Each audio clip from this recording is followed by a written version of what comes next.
bewe en vlug voor die swakste siel wat skuiling vind in daardie magtige naam. Is dit nie? Sal ek hier stop?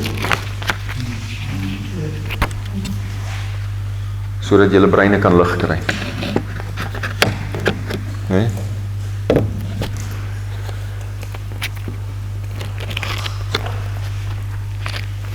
Kom stop hier so. Sissel, bid vir ons.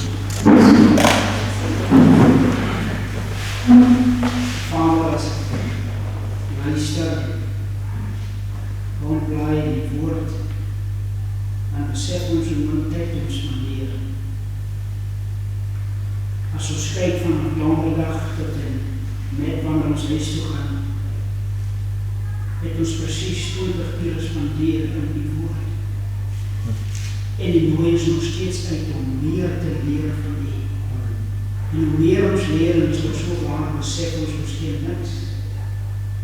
Die apostel Paulus skryf in 1 Korintiërs hoofstuk 8 en 11 vers 2. As enige een van ons dink ons ken ons nog niks, soos ek behoort geken te word. Ons vraag om leer ons die Here. Die vir ons die gereedskap gegee.